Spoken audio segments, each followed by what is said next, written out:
Olá pessoal, professor Luiz Sérgio falando e estamos agora com o nosso segundo encontro da disciplina de instalação e manutenção, encontro esse que está acontecendo virtualmente, né? Como já é de conhecimento de todos, nossa instituição está com as aulas suspensas devido ao grave problema de saúde aí relacionado ao coronavírus, tanto as aulas presenciais como as aulas semipresenciais, que é o nosso caso, estão suspensas. Logo, nós estamos hoje com nossa sala virtual. E gostaria, antes de mais nada, fazer uma ressalva com relação a esta apresentação, é que eu estou fazendo a gravação da minha casa por um celular e como não é algo profissional, talvez a qualidade não seja a esperada aí por vocês. Possa ser aí que sons, ou barulhos, ruídos externos aí interfiram na gravação. Mas, independente disso, o importante é que nossas aulas aconteçam, né? E que aconteçam com qualidade.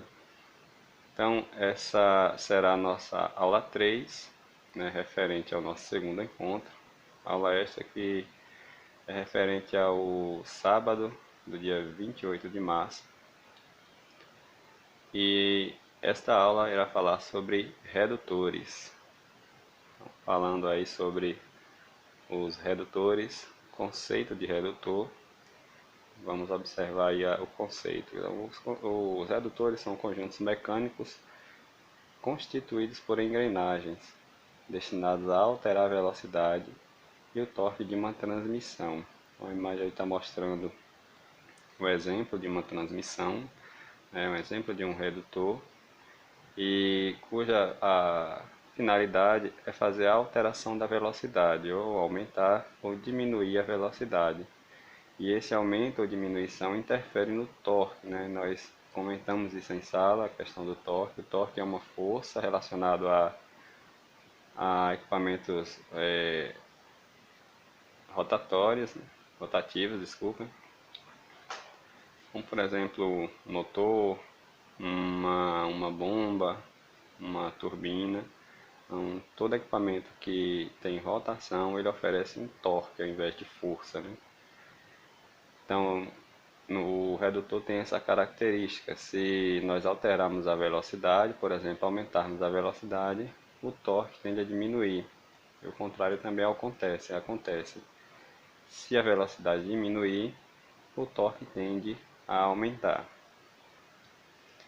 Um exemplo aí de redutores são a, as as caixas de marcha de automóveis, né? Os câmbios dos automóveis, são exemplos aí de redutores. Outro exemplo é a engrenagem multiplicadora de velocidade dos aerogeradores, né? As paletas lá, as pás do aerogerador giram em baixa velocidade e essa velocidade ela tem que ser aumentada para fornecer uma velocidade adequada ao gerador. Então são exemplos aí de redutores. Os redutores eles são divididos em redutores que estejam montados em caixas abertas ou em caixas fechadas. E a divisão básica de um redutor é em duas partes.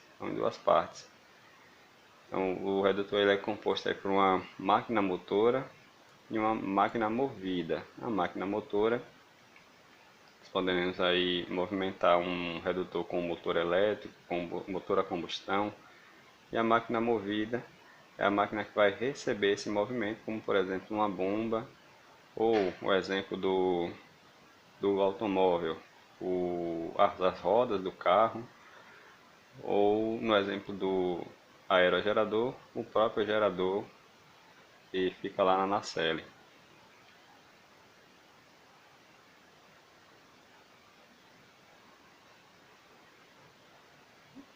Então Um dos nossos objetivos aqui na disciplina é falar aí sobre os tipos de falhas que ocorrem aí nos redutores. Então, as principais falhas, né, podem ser do tipo desgaste, pode acontecer uma falha por desgaste, uma falha por fadiga superficial, uma falha por escoamento plástico e ruptura. Nós iremos falar aí, fazer um comentário sobre cada um deles, um pouco mais à frente. E os principais sintomas das falhas, né, acontecer uma falha por desgaste. Então, o que é que pode ocasionar aí no redutor? Pode ocasionar um aquecimento, pode ocasionar vibração e consequentemente barulho, né? Pode ocasionar folgas e pode ocasionar perda de lubrificação. A perda de lubrificação pode, por exemplo, ocasionar um aquecimento, né? Então, falando agora sobre cada um destas falhas, começando aí pelos desgastes. Então, os desgastes, vamos dar uma olhadinha aqui na definição. Os desgastes são perdas de material da superfície de contato causada por atrito, falta de lubrificação ou contaminação. A própria definição já não deixa muita dúvida, né? Até pela palavra, desgastou é porque o equipamento já não tem mais as características iniciais. E os desgastes eles são classificados em três tipos: os desgastes de amaciamento, abrasivo e de scoring. Vamos fazer um comentário sobre cada um deles. O que seria o desgaste de amaciamento? Então, o desgaste de amaciamento ele ocorre no início do funcionamento do redutor, de forma que as engrenagens, né, elas são fresadas, ou seja, elas são aparadas, né?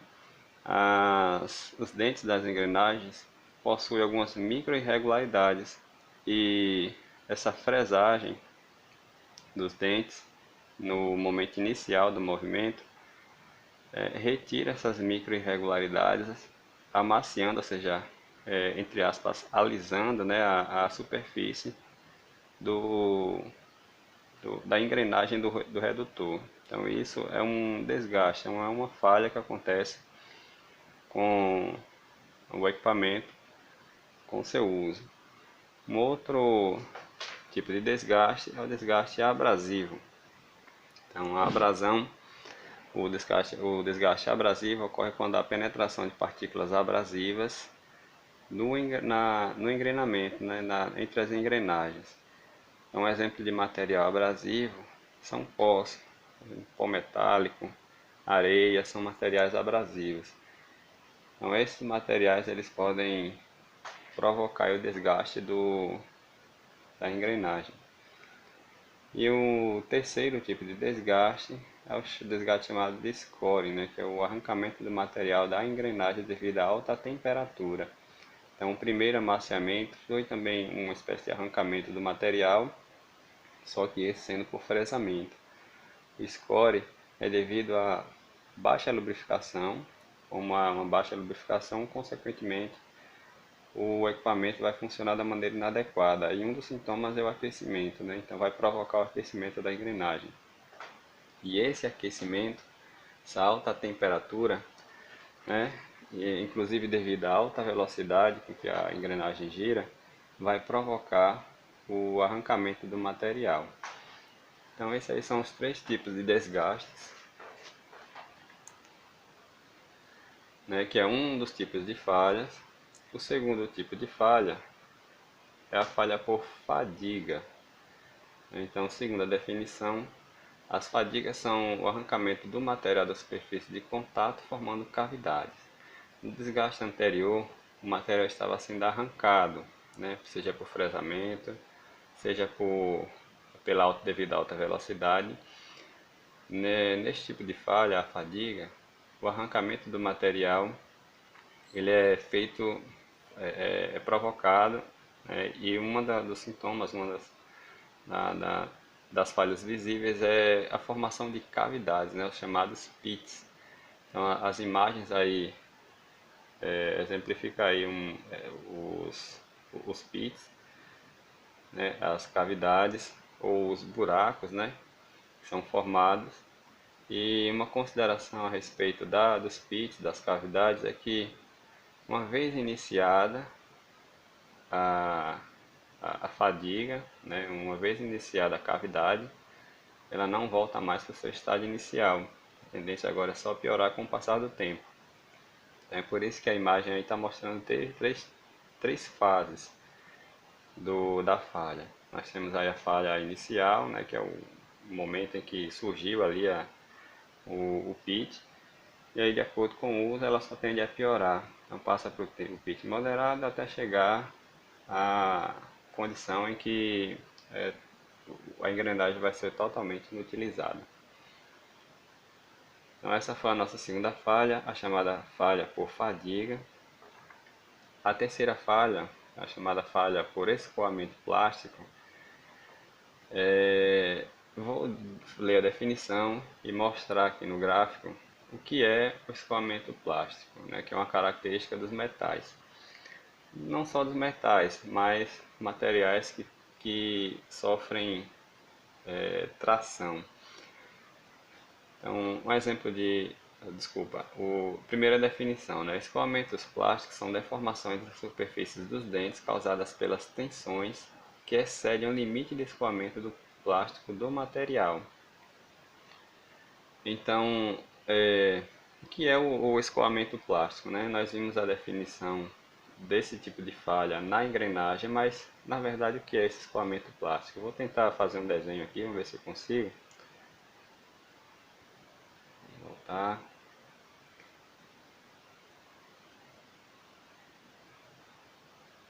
Vou deixar esse lápis fino aqui.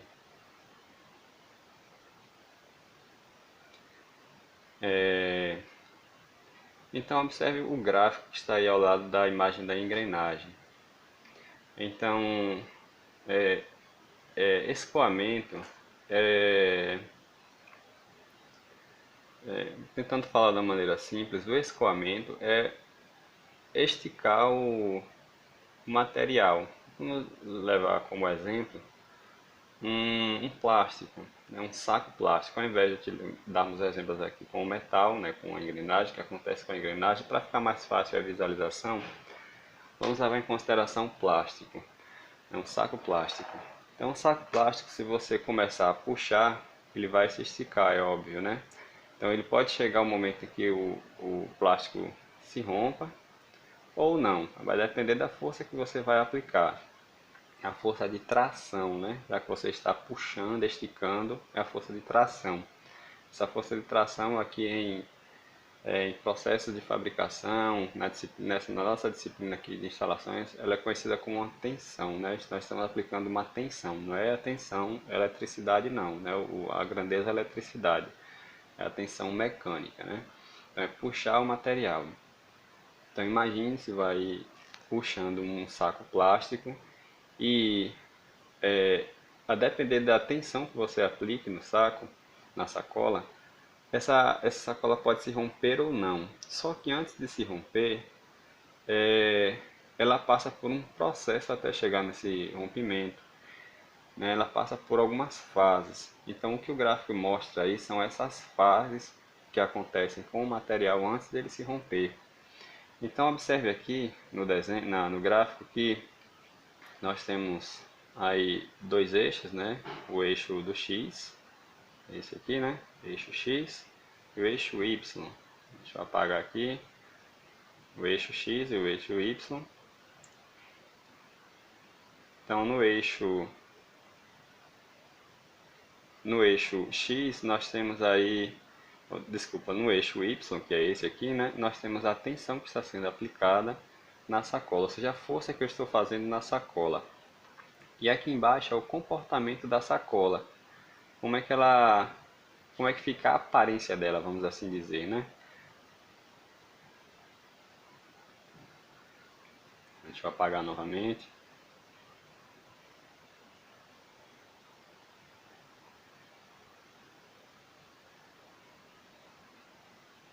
Pronto, apaguei.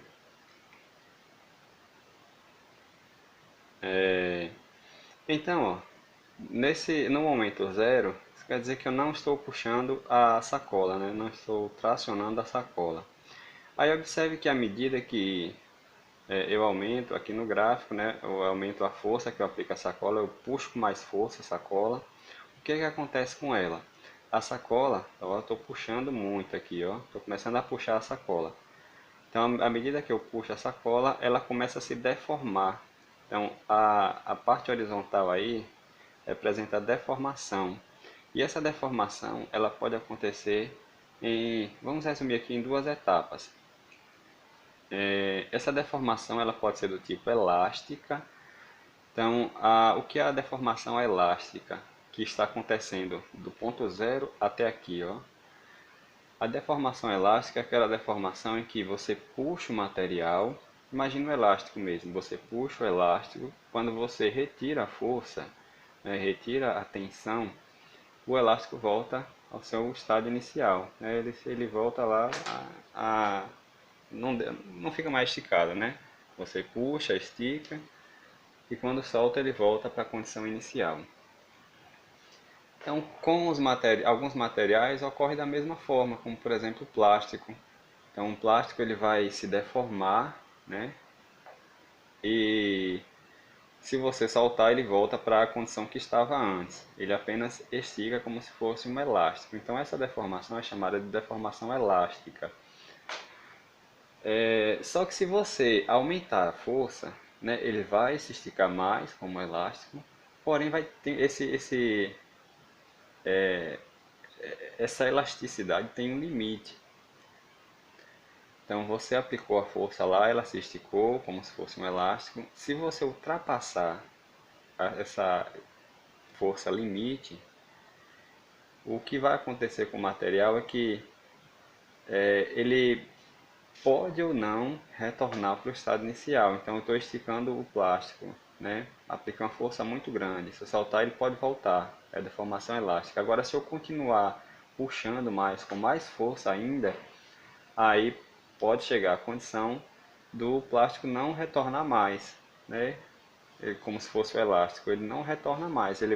A tendência dele agora é só piorar a situação, né? Ou seja, é só se romper. Você vai continuar puxando, ele vai se romper. Então ele ultrapassou esse limite elástico. Então, nessa parte do gráfico aqui, ó, onde está escrito elástico, essa deformação elástica é isso, né? Você puxou o material, ele se comportou como um elástico mesmo, voltou. Se você continuar puxando, aplicando a força maior, aí ele perde essa capacidade de voltar para o estado inicial, perde essa elasticidade e a tendência agora é se romper. É o que acontece nessa segunda parte do gráfico aqui, ó. Então tem uma parte intermediária, essa parte do meio, que é a nós chamamos aqui de a zona elástico-plástica. O material até volta para a condição anterior, porém já começa a sofrer deformação, né? Ele se estica e volta, porém esse estica, entre aspas, né, já produziu um efeito negativo no material, né? E se você continuar puxando mais ainda, ele entra agora na chamada zona plástica. A zona plástica é aquela zona em que, uma vez esticado o material, uma vez puxado, né, ele não volta mais para a condição elástica. A tendência agora é só se romper. E o que é que e qual as principais características nesse momento aqui, né, da chamada deformação plástica? Então, uma das principais características é que quanto você não precisa mais aplicar uma força tão grande para romper o material, né? Você dá só uma puxadinha a mais, aí ele já começa a se esticar mais até o ponto de romper. Essa é uma característica que você não precisa mais aplicar muita força no material. E outra característica é uma característica visível, né? Quando você puxa o plástico, antes dele se romper, ele começa a se afinar. Então, quanto mais ele se afina, mais próximo do rompimento ele chega, né? E menos força você precisa aplicar para romper o plástico, né? Então, essa zona aí é chamada zona plástica porque aí se comporta agora como um plástico e não mais como um elástico, ele se rompe. Então, o exemplo que foi dado para o plástico, ele se aplica também para alguns metais, né? Alguns metais eles se comportam dessa forma, não tão bonitinho aí como está sendo mostrado no gráfico, cada um tem o seu gráfico, alguns com algumas características bem conhecidas, né? Com tensões conhecidas, com deformações conhecidas, outros já não são tão conhecidos assim, eles não se comportam tão bonitinho como está sendo mostrado no gráfico, mas os metais eles se comportam assim também, né? Então, se nós pudéssemos puxar uma barra de ferro com muita força, ela pode se romper. Só que antes de se romper, ela pode se esticar como se fosse um elástico. Retirou a força, ele volta para a posição inicial, né? Ou então você pode puxar o ferro, puxar a barra de ferro com muita força, e aí ele vai atingir a zona elástica, né? A deformação elástica, né, se estica, passa para a zona plástica, né, para a deformação plástica, aquele momento em que a barra de ferro não volta mais para a condição inicial e a tendência agora é só se romper. E aí o ferro começa a se afinar até se romper.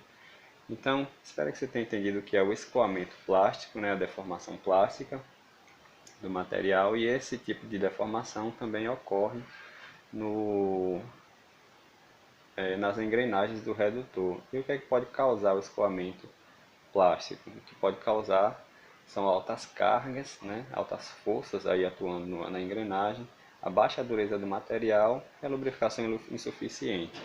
Então, são os principais causadores aí do escoamento plástico. Beleza? Vamos passar para o próximo.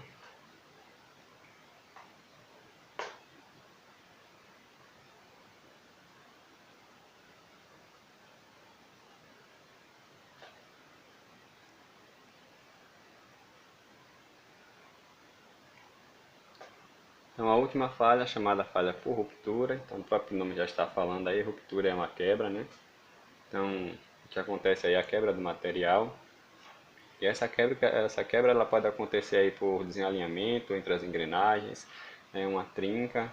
Uma trinca também é um tipo de falha, né? Quando surge uma trinca em um material, né, a tendência é a quebra dele, né? A trinca ela pode até ser reparada, só que aquele local ali que existe a trinca, não estou falando de uma engrenagem, estou falando de um material qualquer, né? A trinca ela pode até ser reparada, mas aquele ponto ali que tem a trinca, ela é um ponto frágil do material. Então, de toda a superfície do material, o local onde é mais provável acontecer uma falha, naquele local onde tentou se reparar aí a trinca. Porque a trinca é uma falha que a tendência é piorar a situação, assim como os pits lá das cavidades, né? A tendência é piorar com o tempo e quebrar. Então, trincas podem causar aí a falha por ruptura, concentração de tensão também, né? Altas forças podem causar também aí as trincas, beleza? Então, manutenção de redutores. As manutenções, pessoal, elas é complicado falar assim, ainda mais por meio de áudio. A manutenção ela é realizada seguindo aquela lógica que nós vimos lá nas disciplinas anteriores, né? Vamos fazer a manutenção em um equipamento, essa manutenção ela tem que ser feita de acordo com as orientações do fabricante. Então, no módulo aí há um exemplo de manutenção, de manutenções de equipamentos, aí eu sugiro que você dê uma olhadinha nessas manutenções, mas de qualquer forma, né, nós dividimos em 4 etapas, né, a manutenção. Ela é feita aí pela instalação do equipamento, pela inspeção, né, instalou, está lá funcionando, precisa fazer a manutenção agora, temos que fazer uma inspeção. Feita essa inspeção, vamos observar aí com cuidado todas as partes do equipamento, a situação que ele se encontra, e vamos fazer a desmontagem. Aí o módulo mostra aí como se fazer a desmontagem, algumas orientações e como se fazer montagens, né? Fez a desmontagem, fez a manutenção, vamos fazer agora a montagem, existe uma sequência. Aí eu sugiro que vocês observem essas sequências aí no módulo, beleza? E para finalizar aí, algumas considerações em relação aos equipamentos mesmo, né? Ao funcionamento delas, dos redutores, é que esses equipamentos eles têm que estar em bases muito planas, né? E bem fixados aí a esse plano, né? Essa superfície. Então tem que ser uma base plana e bem rígida, né? É essencial também o nivelamento do equipamento e consequentemente, um alinhamento adequado também, né, e uma refrigeração adequada, né, para não aquecer muito. Itens que você deve levar em consideração durante a desmontagem e a montagem é que devemos fazer antes uma limpeza externa, né, realizar a drenagem de óleos, caso o material provavelmente tenha, né?